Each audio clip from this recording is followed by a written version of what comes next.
discussion, again, I would like to thank the NBS, who we partnered to organize this event, and also the Maldives National University to facilitate this the venue for us to hold the event. And before we present to the professor, I would like to thank all the participants here, the enthusiasts on population and development, for being here with us tonight. Let me welcome Professor.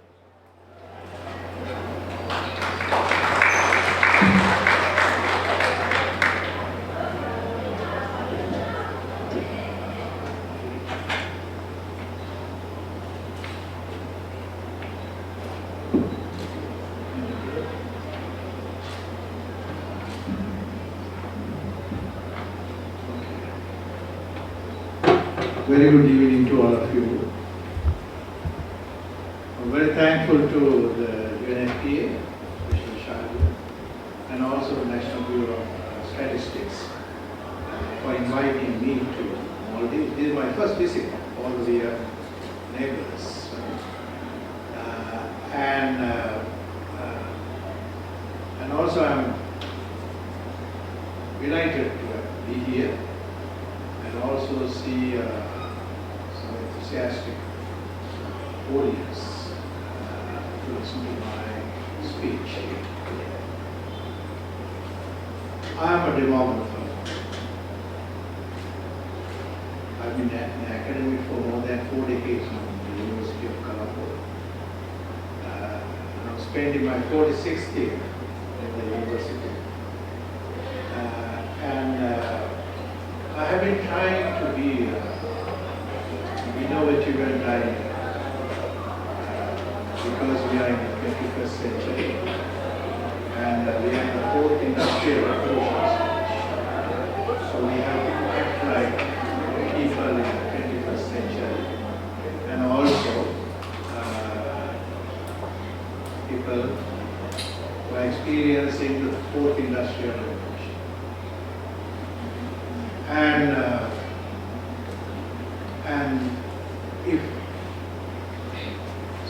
When I was asked to do a policy brief on population dynamics for promoting sustainable development in the Maldives, I wanted to actually do it in a very innovative way. And also it has to be beneficial to Maldives. So, although I am a Sri Lankan, I talked to these two gentlemen a few minutes ago. I wanted to be more deviant before I get into the video. So I wanted to be a Maldivian because I want to look at from the Maldivian perspective, rather than actually being a student. Otherwise, I am not doing it justice to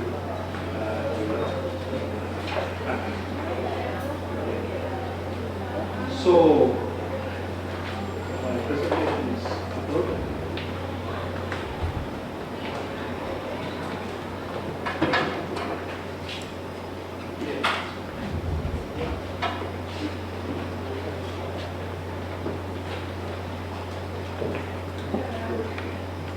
So you see now,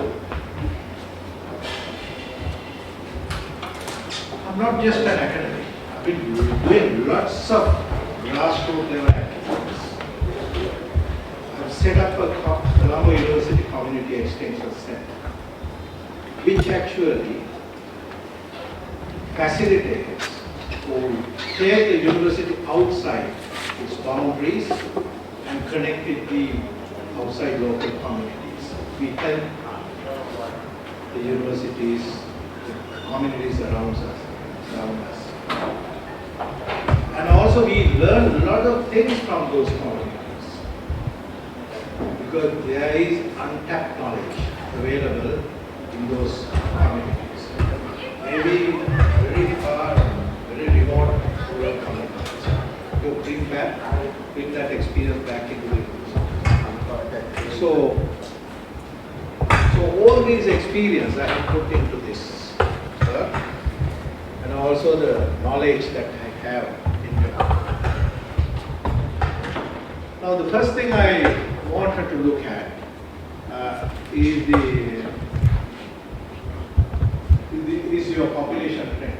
The growth of the population taking your first census in 1911 and looking at that trend. Right? So when you look at that, you find that it actually grows in an exponential fashion. Exponential fashion. So I looked at the R-square value. So it's 83%. It's very good. So I figured the exponential curve, that is the red dotted curve. Right? That is how it grows. But that doesn't explain everything. Right?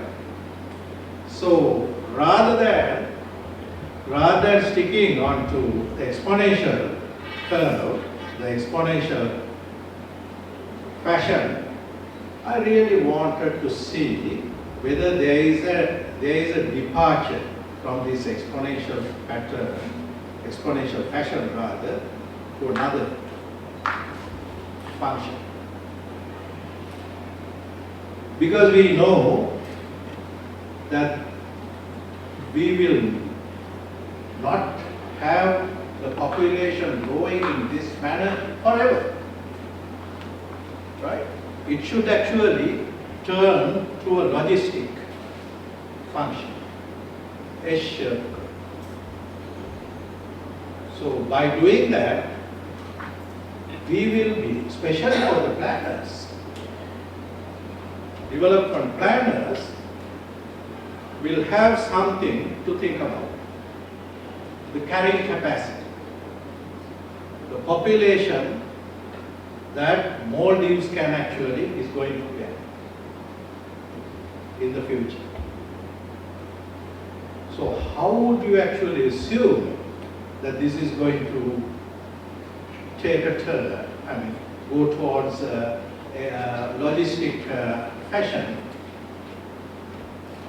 Because if you look at this graph itself, rather than it is moving upward, it actually started turning towards that.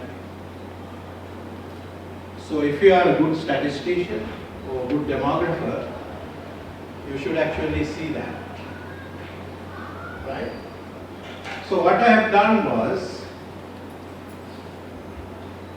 I looked at the annual rate of population growth also. Annual rate of growth also gives an indication here, slowing down. Rather than actually going up, it's slowing down, right? Slowing down now, right? I've looked at the Maldivian population.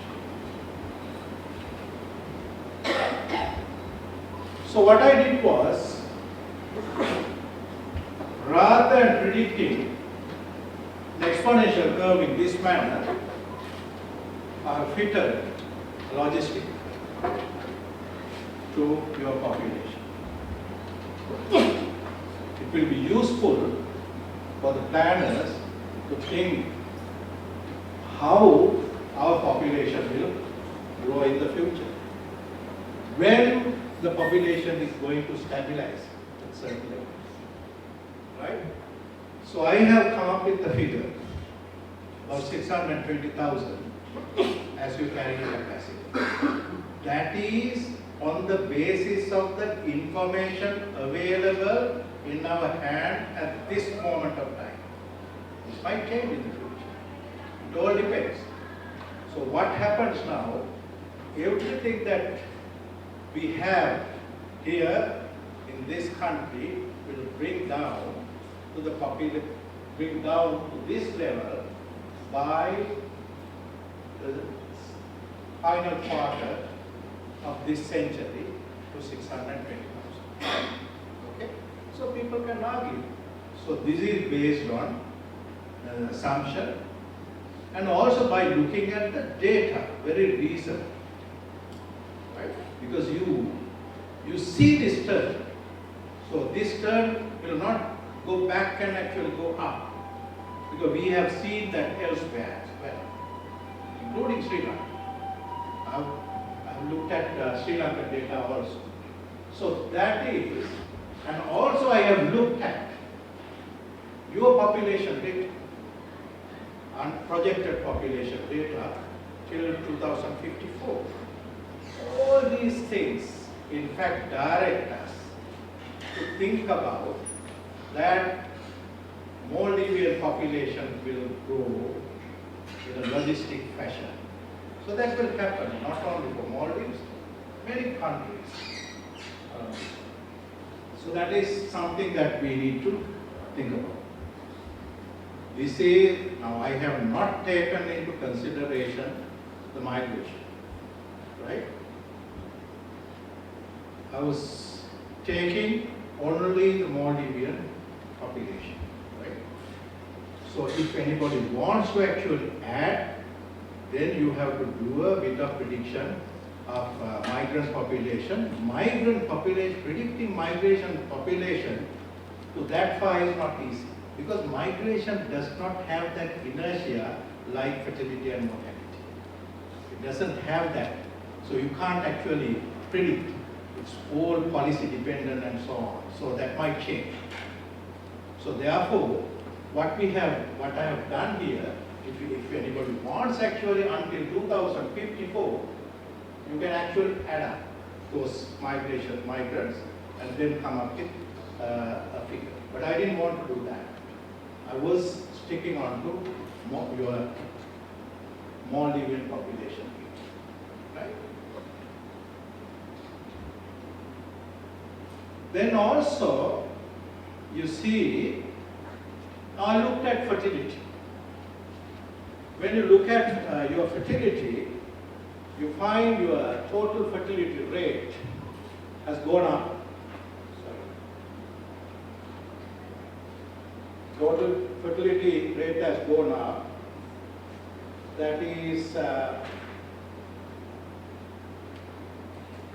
total fertility rate.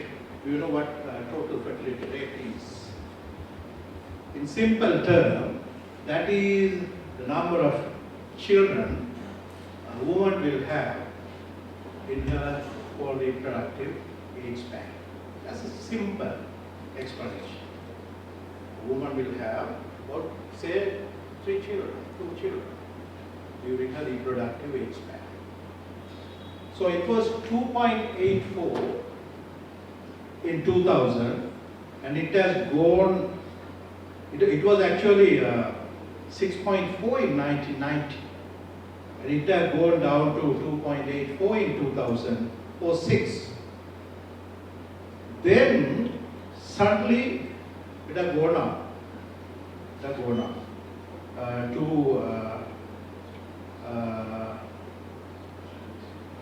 2.46. It has almost reached, you see now, it was 6.46, and then it came down. And it was reaching actually almost replacement level. Replacement level fertility is,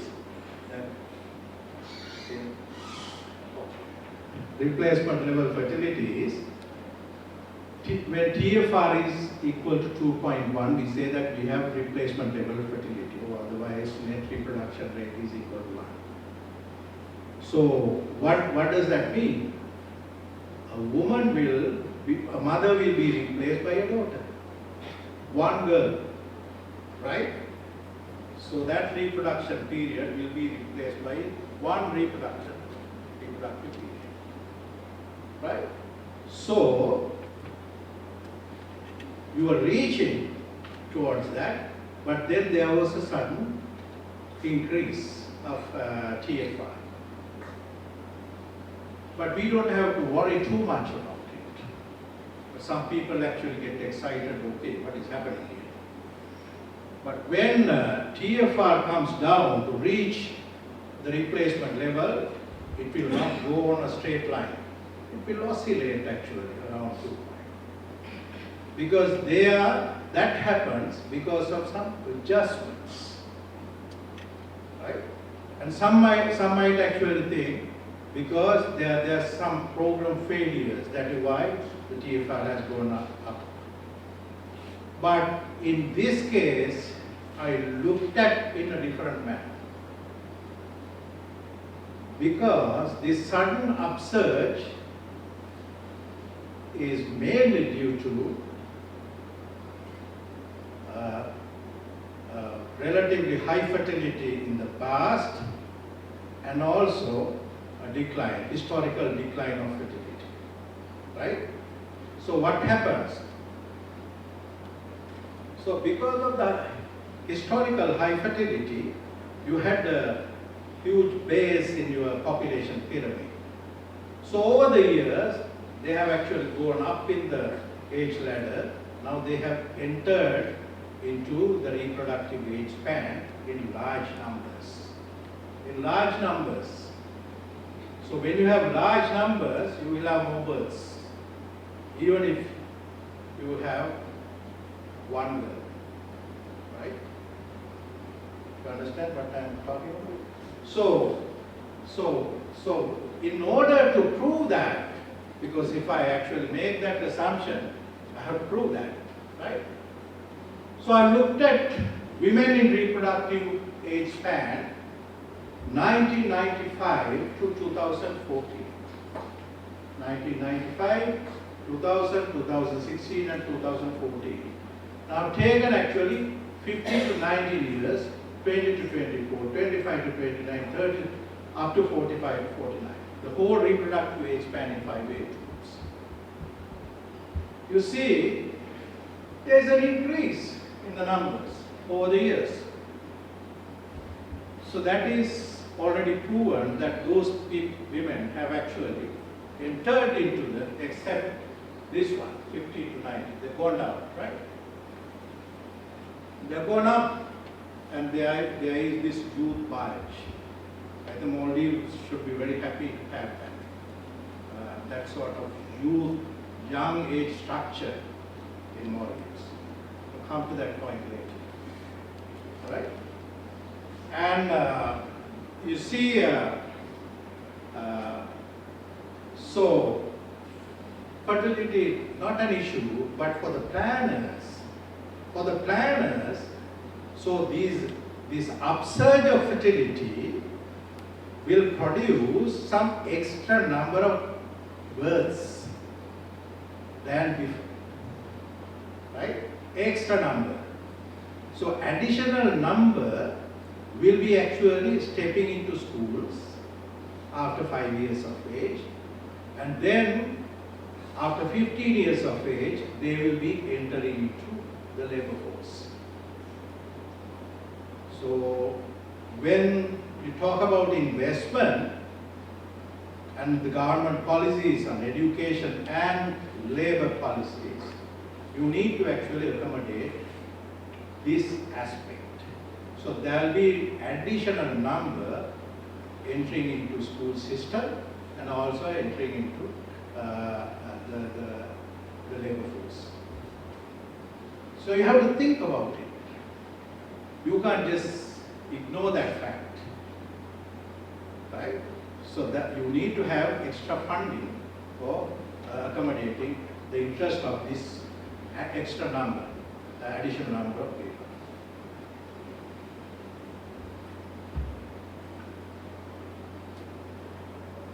Then I looked at population momentum and demographic dividend. Population momentum, I don't know whether you have heard about that. Growth momentum. Now, I said that, okay, fertility was reaching towards replacement level, but then there is certain upset. But it will come down. It will come down, right? Once these cohorts actually disappear from, they go upwards, right? Then there will be again decline of fertility in the future. It will come down. So even the fertility is at replacement level, you will not suddenly see a decline of population. You will not have declining of population size. It will still increase because of the momentum generated by historical fertility, high fertility. That is why these people are in the reproductive age group in large numbers. So until they actually disappear from the reproductive age span, you will still see your population is increasing.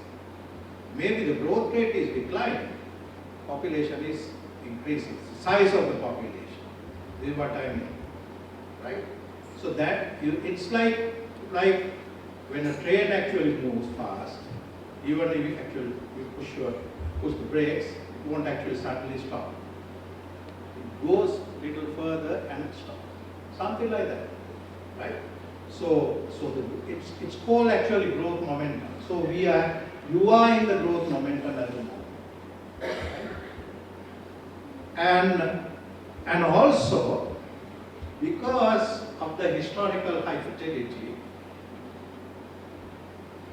now, and also the decline of fertility, and also improved survival chances of the Maldivians, right? Especially the infant and child mortality. And so they have actually gone upward in large numbers to the labor force ages, 50 to 65 years of age. They are large numbers. We should be very happy to have that number. But we can be happy only if we can make the labor force, or if we can create decent employment opportunities, and we can make them healthy and productive labor force, right? Productive labor force. If you do that, you will have a demographic dividend. It's called first demographic dividend. So this is given to us by the history, so we should actually capitalize on that opportunity, right? So I looked at whether you are in the first demographic dividend stage in a very simple manner.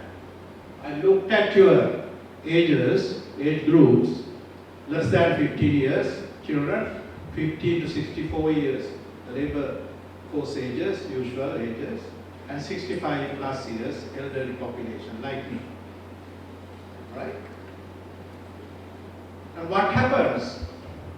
Less than 15 years, they start actually declining, and when they actually start declining less than 30%, we usually say in demography, okay, now we are stepping into the first demographic dividend stage. And also that you can see here elderly population is growing, but labor force also has actually gone into a very high level with that. This is against the time, gone against the time, right? So you have stepped into first demographic dividend plus 2008, yes, 2008. 11 years ago, right? Now, we should be happy. We have a huge labor force, right? Then I wanted to look at, because this will be very useful for the policy planners, how long we can have this dividend. You see now, there is a strong contribution that the dividend can make to the GDP growth. You can even calculate that. If you have a very healthy, productive labor force in a country that can improve the economy, the GDP growth, that has been done for many other countries in the world. There is a huge contribution. but it's all policy dependent. You're doing well, but you can actually do better. And here, so it's going up, and what happens here, then it actually starts, the elderly population starts growing, and they actually will exceed 20% of the population by 2064. It's my calculations. So people can argue. I'm here to defend. Right?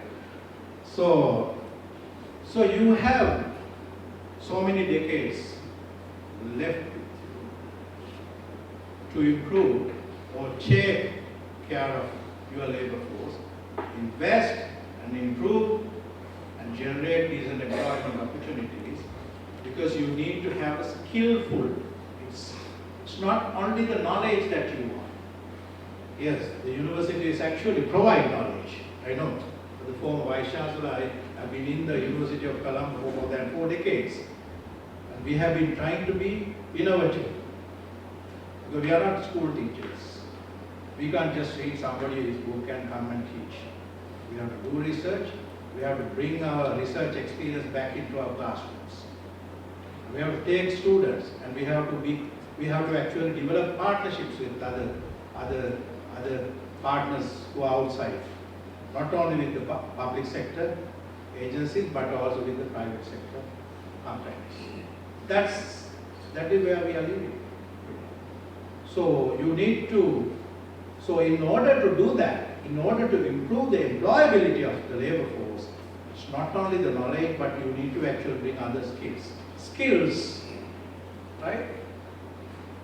I'm not talking about just universities. We have to start from kindergarten. Right? The whole education system. Right? The whole education system, because there is a chain effect. That is what I have been actually, because I am an educator. So, and also we need to actually improve their soft skills, the personality, the communication skills that is needed in this century. Where we are heading for, where the world is heading for now. We are heading for artificial intelligence, machine learning, big data, data science. That is what the world is actually heading for. It doesn't mean that social sciences do not have any place. Yes, social science is an integral part, very much needed to be part of that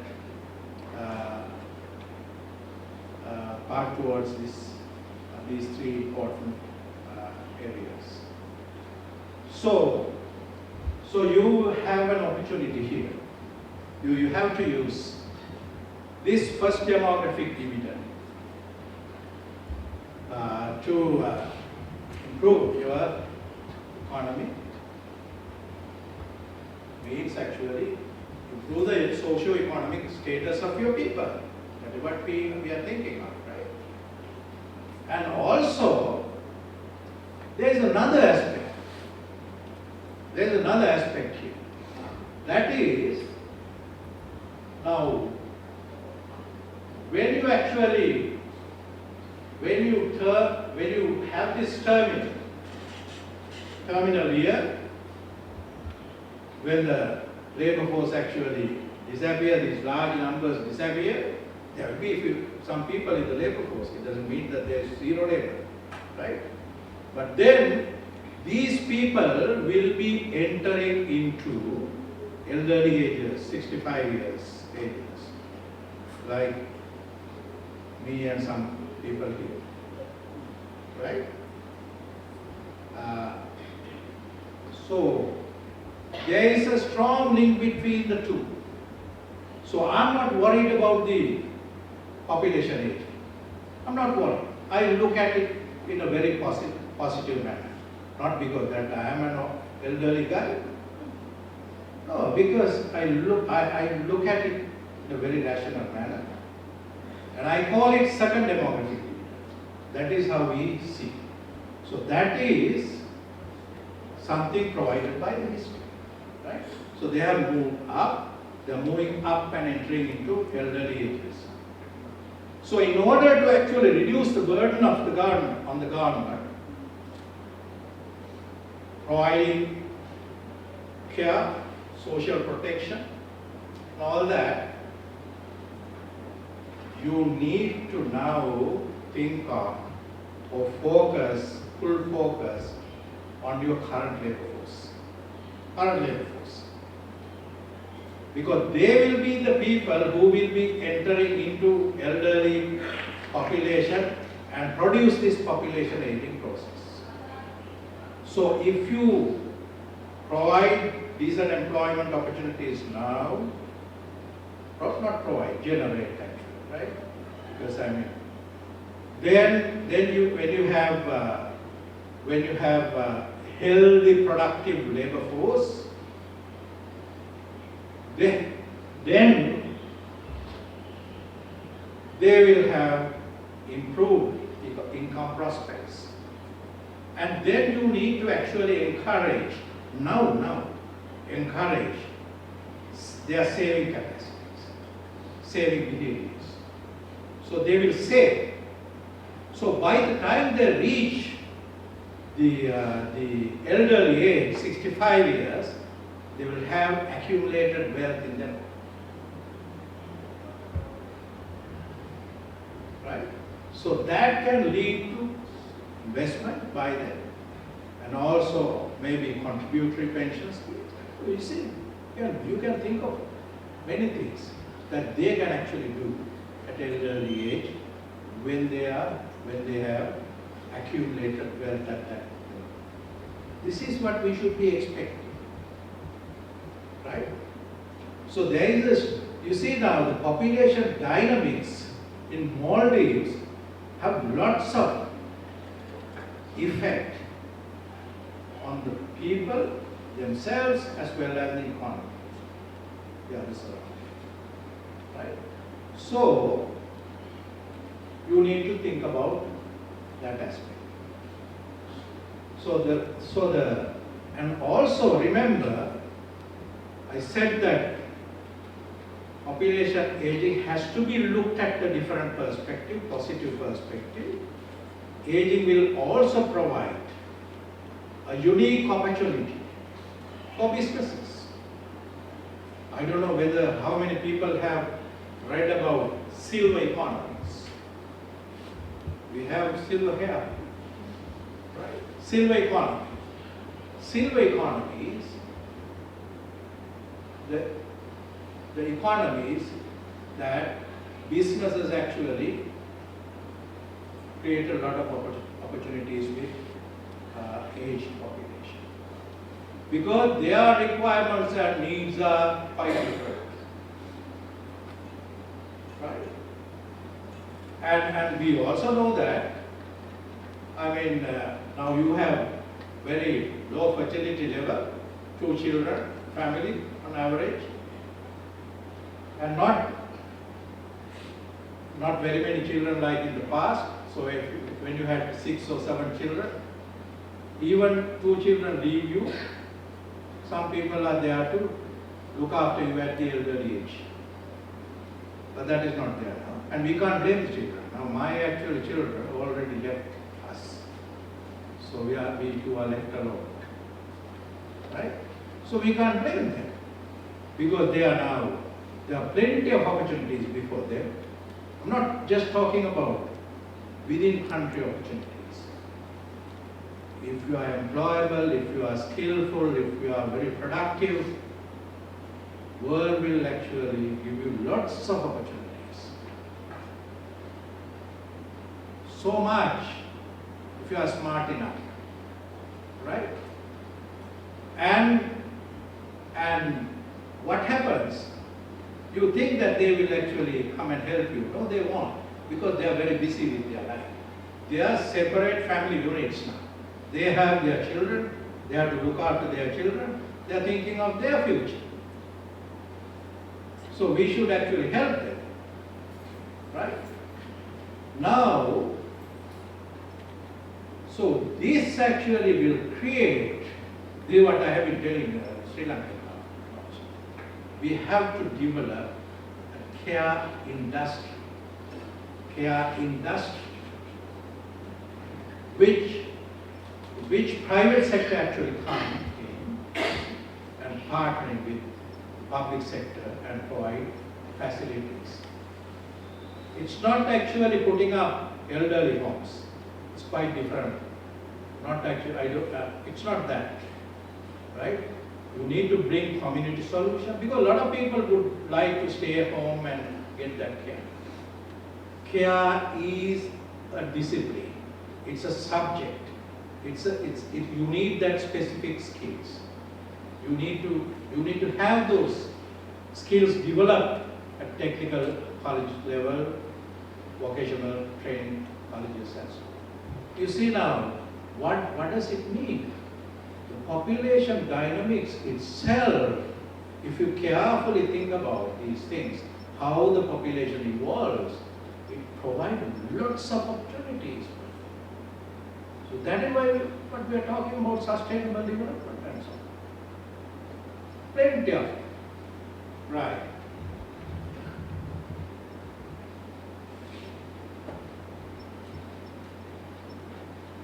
Then what I wanted to do is, I looked at your population projection. It was not done by me, right? Somebody else.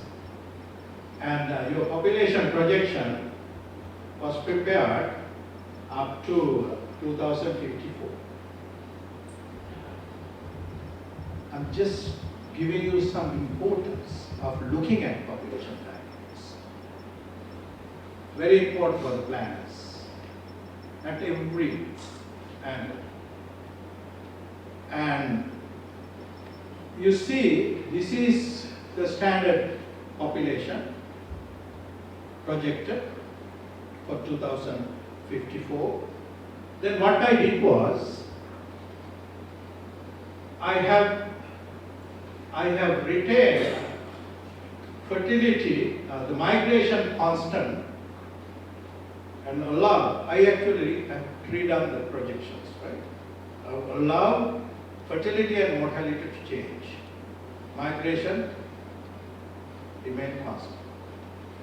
So that will actually give us the impact of migration change on the projected future population size, right? That is here. So this delta P is the total difference between now and the projected population. And that delta, this P migration gives you the impact, the percentage contribution, right? Contribution of migration to the future growth of the population. Right? And then I actually made fertility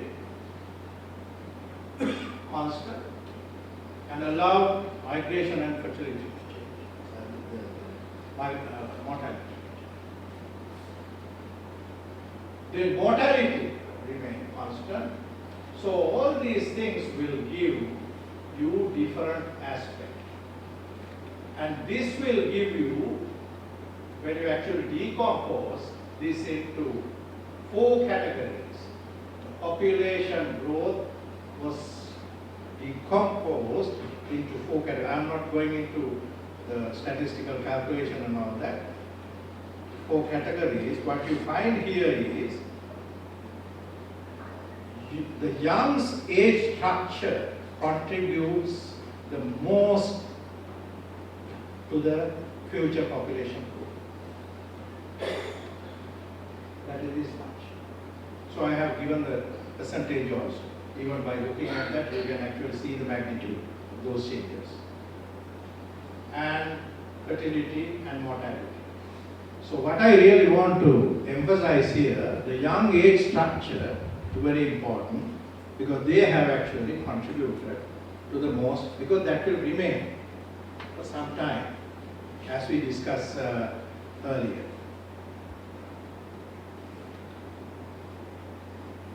Then I was looking at mortality and morbidity. Okay, so we discussed about fertility, the population growth. So the other component is mortality. But if mortality is at low level, So morbidity becomes very important. We talk about health aspects, right? So I really want to do some further analysis on your life expectancy because I looked at Sri Lankan data, and we know that women enjoy high life expectancy than men. But in fact, there was this UNFPA organized conference called Silver Age Conference. So I was also invited to be a panelist because I am also at Silver Age now. And what happened? I showed them. So we are talking about feminization of elderly because of the difference between survival chances of men and women. Women remain actually. Women live longer. Their longevity is improved. But they are widowed and they are in poverty also. Unless you improve their labor force participation now, right? Because in Maldives, the female participation is not that good in the labor force. You have a gender gap between male and female. Am I right? But informal sector, you need to actually look at several aspects, right?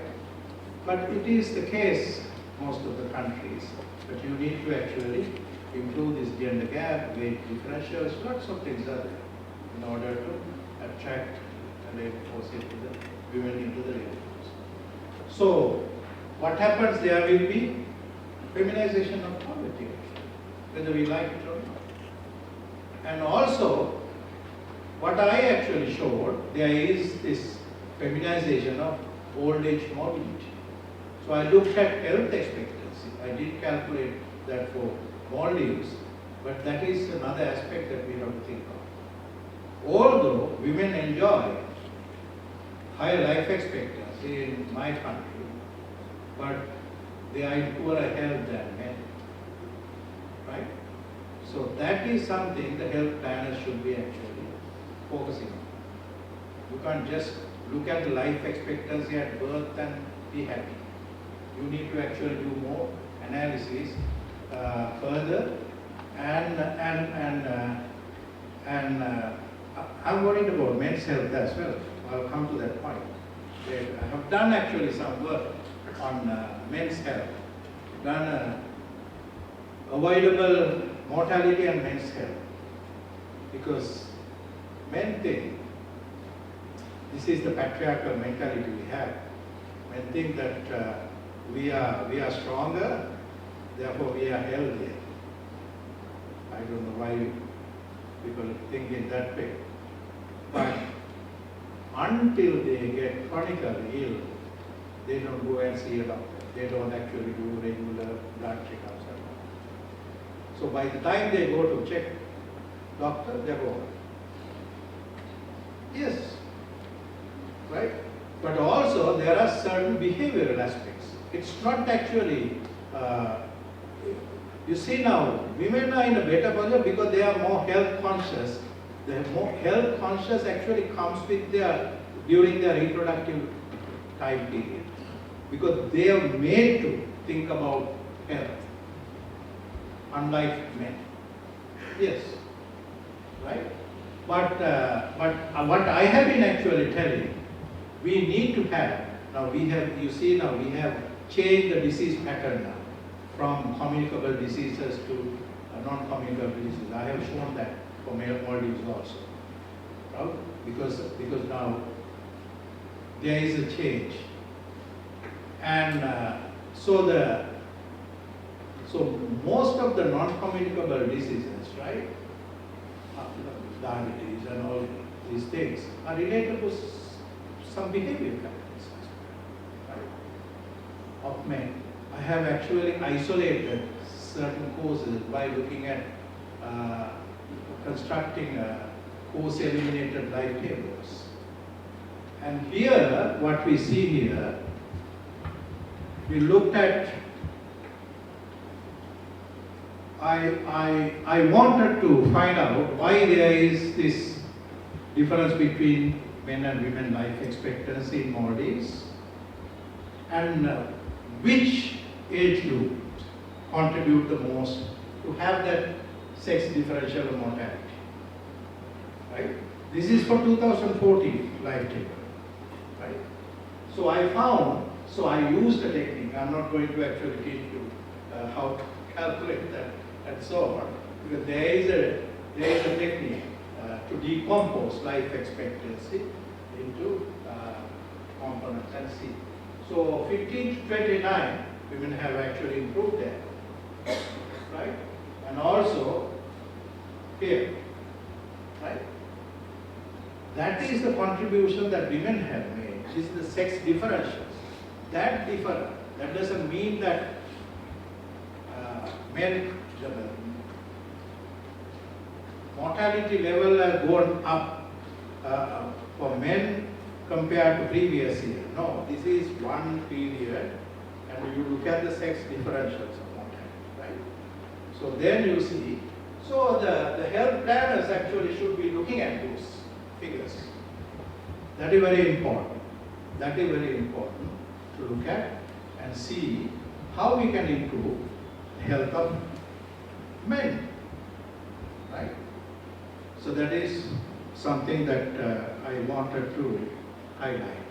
And also this is leading cause of death in Maldives 2014, taken from your information. Here you see the sex differentials, here, NCDs, right? These are not my data, right? These are the data that I have taken.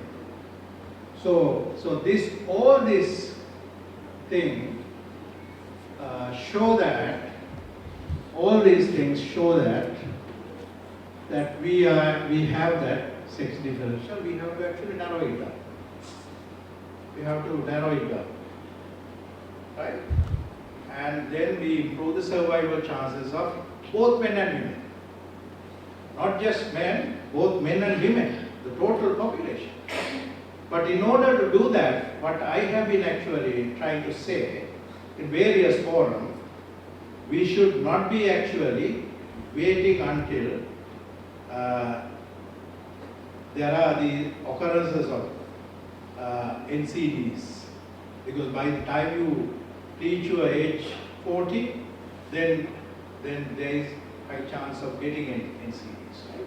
That's the usual age that we are vulnerable, right? From that point onwards.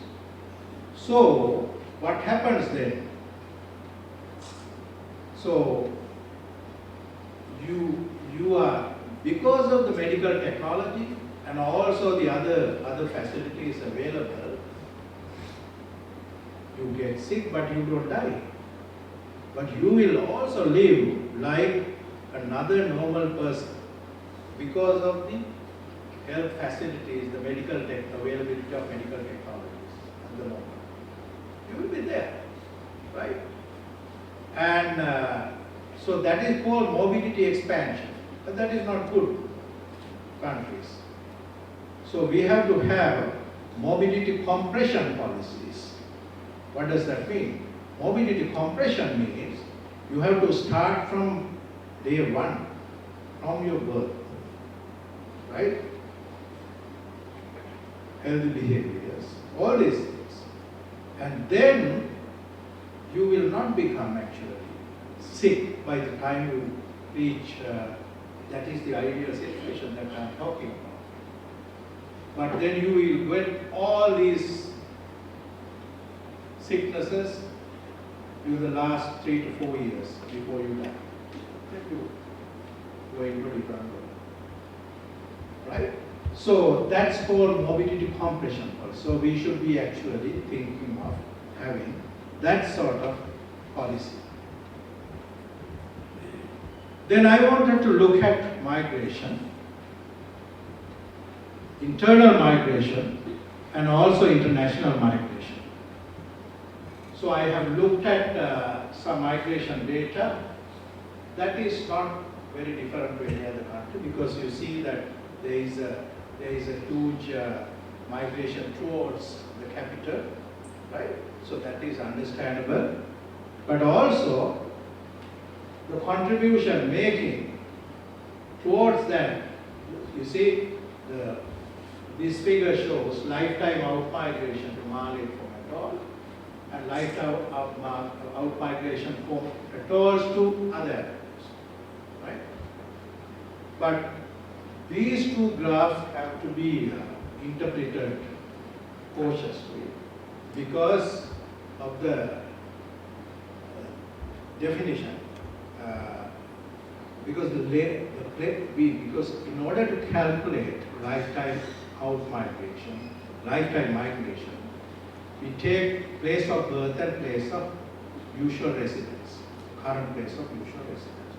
But here, what I've got to know, that a lot of people actually come to Mali and deliver children. So the place of birth of many people are here, right? So that is why, in order to actually look at lifetime, we have been talking actually, we have to include another question or two, capture that lifetime. But for the moment that we remain as it is. Then I really wanted to look at the efficiency of migration. That is, now here, I calculated regional efficiency of out-migration. It's not just in migration and out-migration. You usually have seen in and out-migration, negative and positive. But here also, we have negative and positive. And we have three at Mali here. And then we have positive here, another atoll. Here, yes, and also there. So there are three places, three localities. So regional efficiency has to be interpreted. The migration between these atolls and the rest of the country, right? Right? So that is positive towards these three, but other places it's negative. So it will give not just in and out migration, but the regional efficiency. How mobile people are between one and the rest of the country. One and then the rest of the country. So that is something different to what you usually see as yes. Right? So this is what I have seen from your data. And then I looked at resident Maldivians who have ever migrated by main reasons for last migration, taken from 2014 census. You have those questions. Because some people say that because of the climate change, they tend to migrate, but it's not just climate change, but also here you have several other aspects.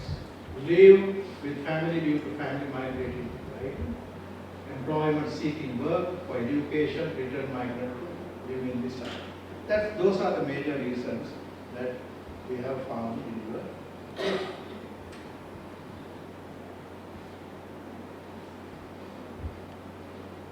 And then I have looked at international migration, resident foreign population by country of birth and locality.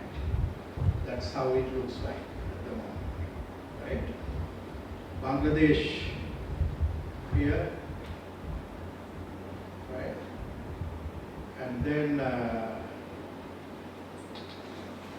here, birth and locality, right?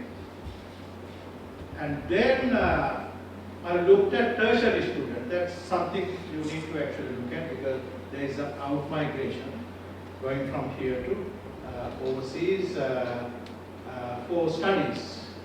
That is happening everywhere in this region.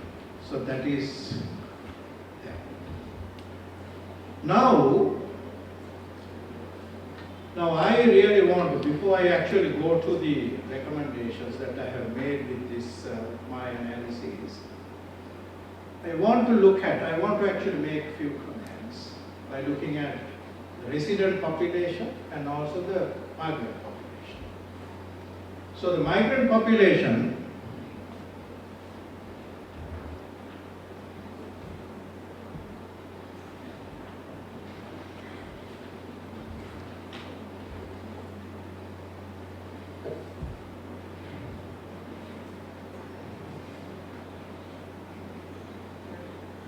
resident foreign population accounts for 16% of the resident population in Maldives, and majority of them are males, 88%. Right? These are some of the things that you need to think. Then I told you that I want to think about a Maldivian, think like a Maldivian, right? So I was thinking like a Maldivian by looking at these figures. And also, 28% are in the labor force, right? 28%, if you look at actual contribution made by the foreign resident population. And also it is quite interesting to note, 97.3% of the foreigners are in the labor force, while only 6, that is among themselves, right, of the total. And then 63% Maldivians are in the labor force, from the Maldivians. So you see there is an imbalance. So how would you address that? These are some of the policy implications that are coming out from this population analysis. So, and also you need to look at the school attendance, school enrollment, literacy rates,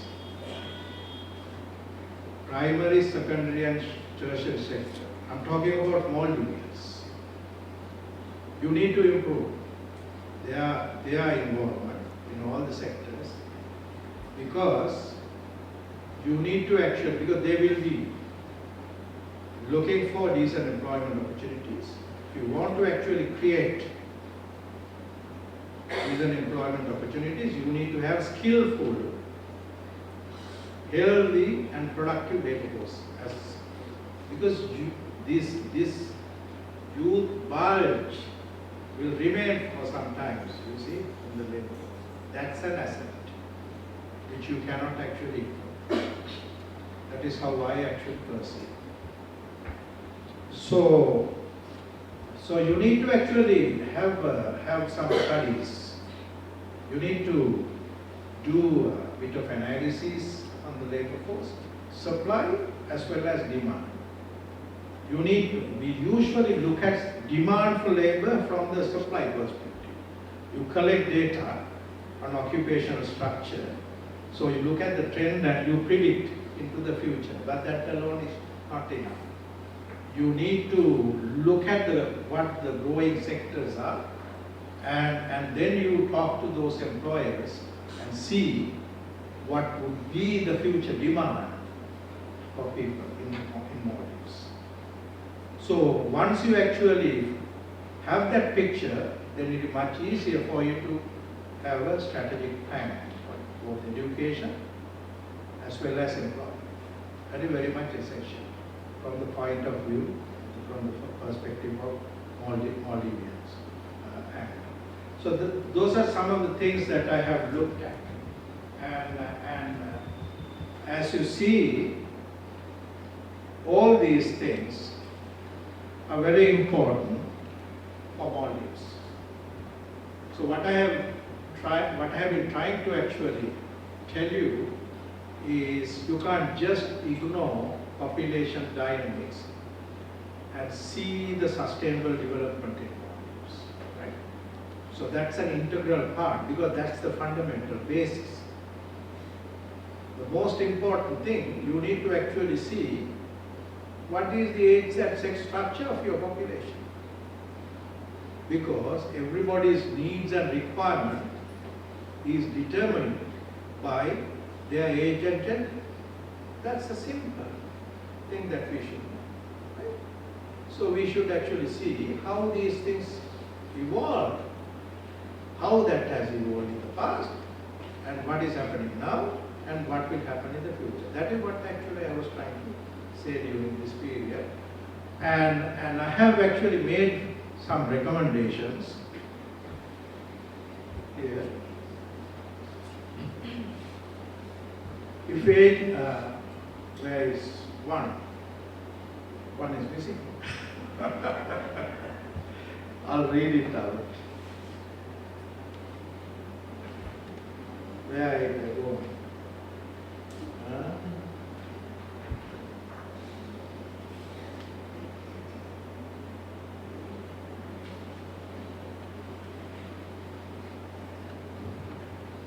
So what I have said in recommendation 1, I'll read it out, right? Maldivian government needs to accommodate population dynamics into their policy planning. That's one of my, I always tell that, even to Sri Lanka, into their policy planning, especially within the context of medium and long-term policy perspectives. Because you see now, you can't predict or project population for 100 years. There are lots of changes. So I usually do medium-term projections. At least we use those and integrate that into our policy plan. And Maldives carrying capacity of 620,000 people are a creative resource. That's a resource. Given the resource constraint that Maldives possesses, this number can be seen as an ideal size for a country like Maldives to utilize them to the maximum potential. That's what I say. My experience. Most importantly, education policies must be put forward to help them become more capable and innovative, skillful and productive. You are doing well, but you can still actually go further. You are doing really well. You are doing actually really well because you are improving your economy really well. To nurture and enhance this productive population resource, people's physical well-being must be improved through better nutrition, health care, and so on. At the same time, these have to be achieved through access to and participation in the processes of sustainable development and as envisioned by the UN SDGs. So this is the recommendation 1. Recommendation 2, we have this, if aging population to be made the second demographic dividend, Maldives government has to make every effort to improve the productivity of the current, as I mentioned before. That's what I have recommended. So I have actually given all these recommendations during my speech. You can just read it out, but these are very important. So what I really wanted to show you here is population dynamics is an integral part of sustainable development. You can't achieve sustainable development without actually analyzing or understanding how the population actually evolves. Thank you very much for listening.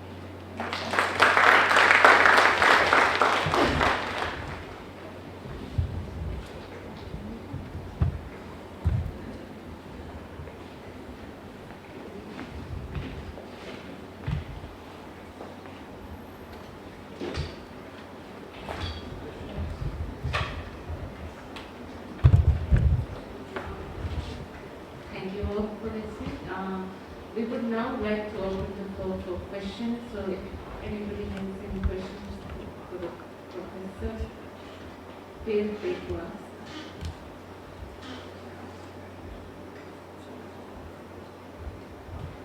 Yes.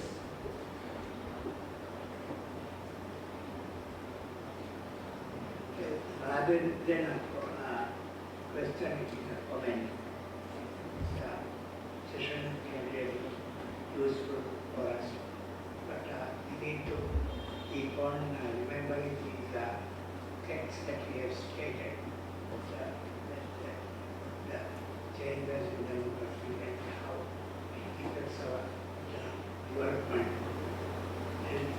you have said that from Colombo University, with about the rural areas how to do very much research and finding facts so that applied research will be developed in the university.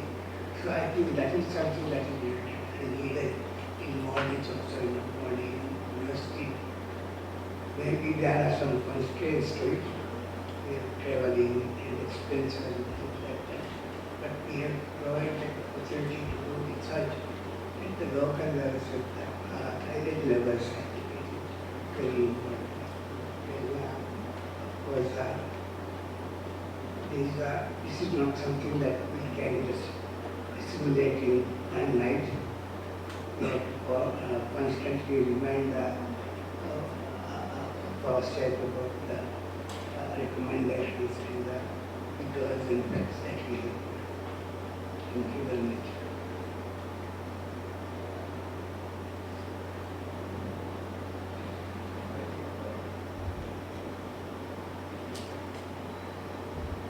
Thank you, Professor Dissanayake. I think mostly we have taken the population quota as a whole in Maldives. And then we try to relate it to the productivity of the population, the age groups. But I have noticed in Maldives, is unlike in many other countries, given the small population, we are only 400,000. And what is the population within another 186 inhabited islands? How productive these people are? Given the opportunities provided by the government in terms of health and education, but still I find many of them are not productive. For many reasons, like as you have, Professor, noted that women's productivity in the labor force is much less in the Maldives than in many other countries. The reason is, what could the women do in an island where there is a population of about 500 and 600 people? The men will go and work in the resorts as room boys, waiters, and other administrative jobs, and many of them go to fishing industry. But what about the women? I have seen many of the women, young women, who had terminated their higher secondary education, or at least the lower secondary education. Just had nothing to do. They just nothing to do. So, I think a recommendation should be given here about the population migration, the most productive way of utilizing the population in the given place. So that is, I think, one aspect we need your advice.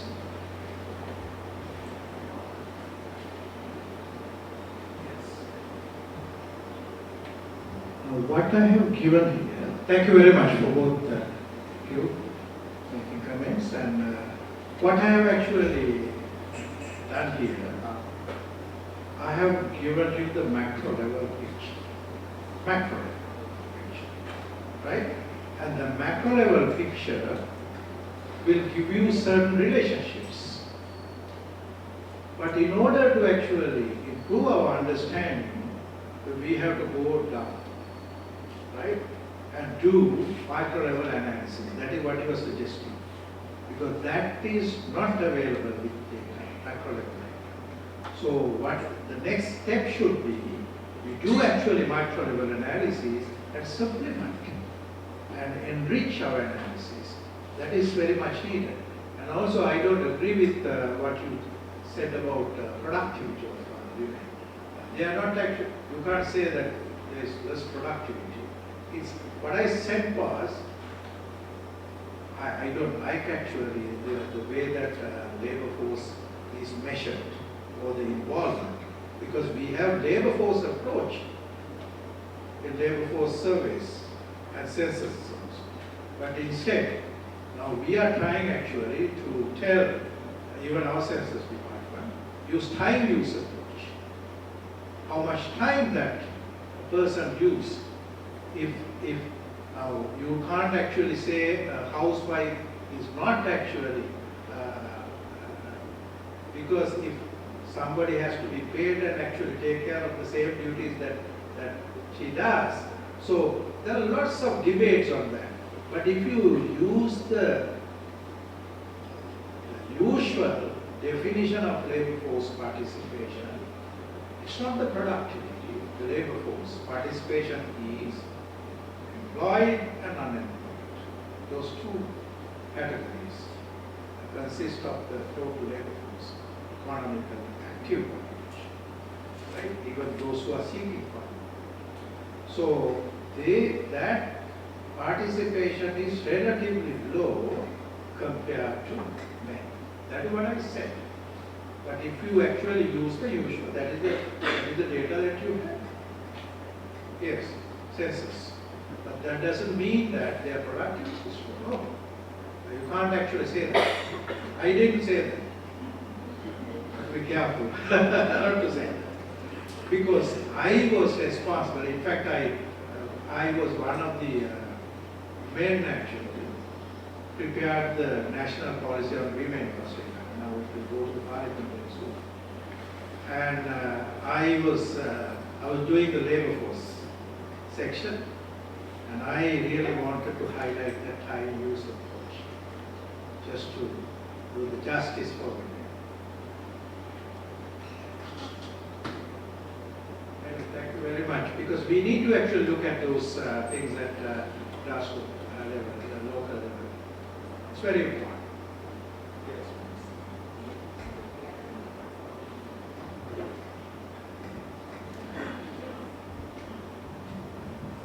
I just wanted to add to that something, because we included the time use approach also, and we found that women work more hours actually.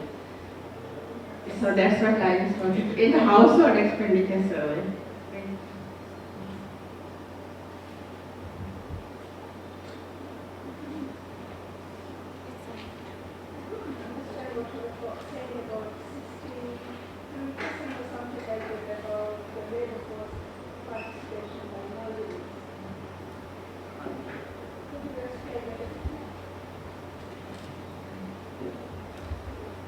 Labor force participation. You said that Maldivian participation in the labor force is 63%. I would like you to elaborate. No, because if you take the total Maldivian population, their participation is lower. Now you see, now I took Maldivians separately and the foreigners separately, right? So foreigners are supposed to actually have 100%, because that is why they are here, but only 97.3%. But now 67% of labor force participation by Maldivians, you can still improve. That is what I said. So there is a huge difference.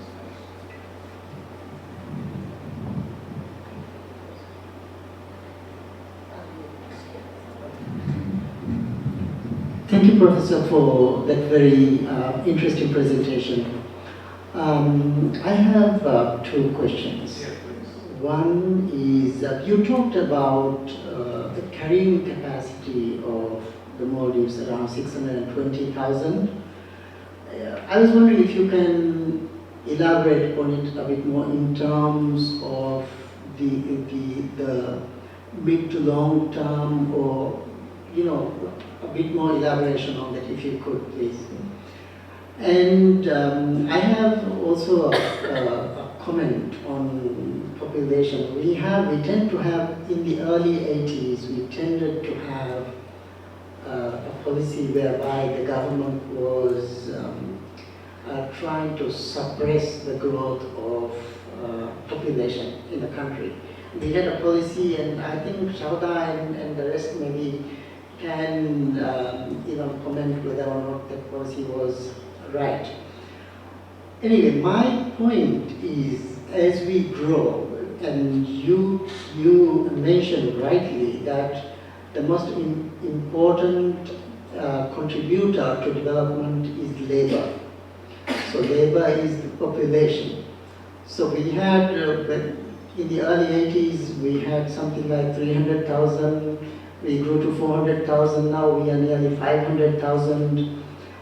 So my view, my comment on is, as a nation, we need to grow our population even further. We need to get up to a point where we have about 1 million, whatever time it takes. That is not going to be out of the domestic growth of population from fertility and births, but it can also be a combination of in-migration from other countries. We have seen the success of the stories that are there in the Middle East, for example. So as we move in the development ladder, we need more technical people, we need even more laborers as well. So we can have that, and at the same time have the contribution from the foreign population and have a total population of about 1 million. And I would say that would be manageable for us. Just one example. In Qatar, for example, where they have a population of 300,000, their total population is 2.1 million. Of course, they have their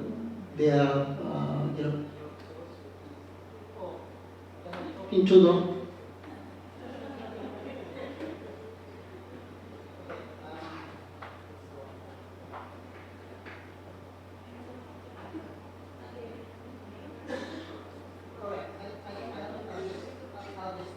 Right, please. It's quite interesting. I have the answers. Yeah. So I think just because the population growth rate is higher, it does not mean it is going to be a lot of I didn't say that. I'm not saying you said it, I'm just making a point. Yes. For the policy makers who are here. My second question is, are there any lessons that we can learn from the population policy of your own Population control. population policy Policies, yes. of your own country? Okay. Thank you so much. Right, thank you. It's quite interesting. It's a very interesting topic, and I really enjoy such a conversation because I know exactly what is happening, what population dynamics is. Right? Now, what happens, right? Now, you see, now we talk about fertility transitions. So fertility was very high at a certain level, then it comes down. Once it comes down, right, then actually it goes to very low fertility level. Now we talk about replacement level fertility.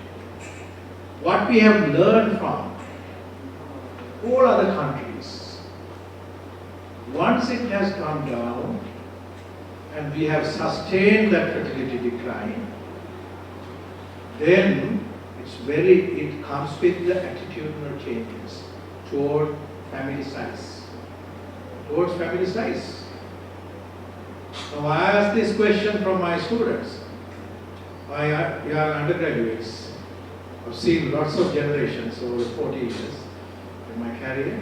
I ask them in my class when they come, what is the number that you have in your mind? How many children you would like to have when you get married? Because everybody, the youth ages, the marriageable ages, they have a number in their mind, maybe subconscious. So now it has come to a point that some people say, no, I don't want you. Right? No, I'm serious. I'm very serious about it. So now you see there are lots of European countries, they are born actually below replacement level fertility. Lots of incentives have been given to improve their fertility level. Do they do that? No, once the attitudes have changed, it's very difficult to actually bring it up to the same level that we had before. But the fertility, the increase of population and increase of migrants, so much of example. Look at Australia. I mean, Zealand, Canada, all these countries have pro-migrant policies, right? But they bring actually the skill migration here, there, in order to improve their, now I was in Adelaide University doing a lecture a couple of weeks back, and I actually did my PhD there. When I was doing my PhD, their carrying capacity was 25 million, right? So they calculated to be 25 million. But now, at the moment, they have already have that 25 million. But now they are changing their carrying capacity. That is what I said. With the information we have now, and also by looking at the point of departure from the exponential curve by the 1970s, then you actually, whether you like it or not, you actually reach towards the logistic fashion. That is what I've seen from the data. Right? That is what I try to prove. But increase of population, bringing migration, all are policy-related issues. They are not about population dynamics. They are nothing to do with it. That is all policy-dependent things. So therefore, I can't actually comment on those. That is up to Maldives to make such policies, right? But so you have to, and also you must remember that you are talking about the importance of migration, and also now, if you want to bring the what you call this skilled migration, and you need to actually think about your own politics also. Can't you actually improve their skills here? Can't you actually provide the same employment opportunities for them? You see now, there can be some arguments, right? Yes, I mean, so I mean, somebody can actually argue in that way. So there are lots of questions before us.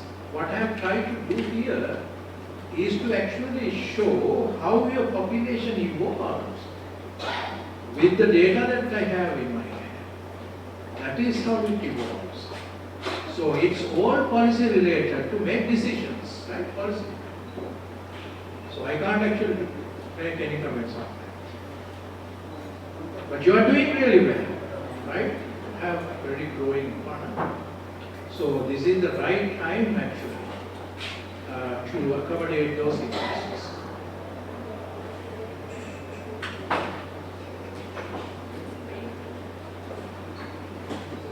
I just wanted to.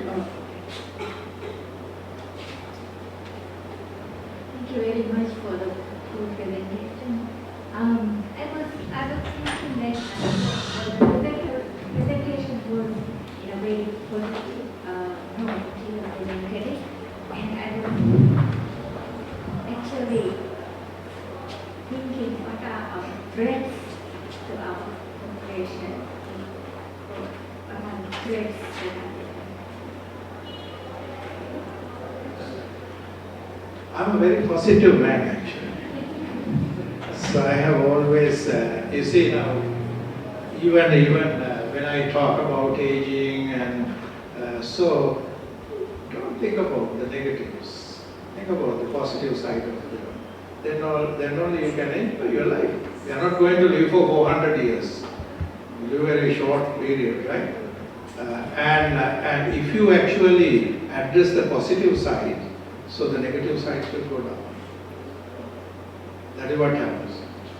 So I really wanted to highlight the positive sides, but I have actually given you this certain things like, now he said actually certain things, but I fully endorse because you need to, in order to come up with certain concrete proven idea, then you need to actually do another study at local level. But this is a macro level relationship that we are talking about. But that macro level relationship will give you a very good understanding about how this population dynamics operate in your country. And also this gender gap. And all these things have to be addressed, right? And then there will be some human rights issues like for example, now, so how, lots of things are there, but they are there, they cannot be actually taken into account now with these data. Because so that is why I say that we have a very positive and we have huge prospects here in Maldives, and we should be actually moving forward with a positive mind. Plenty of opportunities for the youth, and they are in the drive. They should be in the driving seat. Right?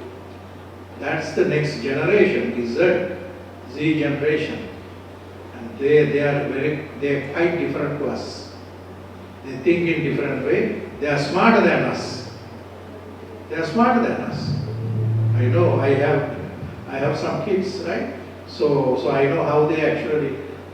They even now. My son was asking me, right? How on earth you have been actually doing the same job for 40 years, right? I mean, they can't imagine, right? They change every 2 years, 3 years. I mean, that's really good. They're very dynamic. They take risks which we didn't want to take. They take risks, and to do that, you have to have those skills demanded by the economy, demanded by the society. So those are the things that the government should be actually concentrating on. How we can improve those skills. So the policy should be directed towards those to further improve those.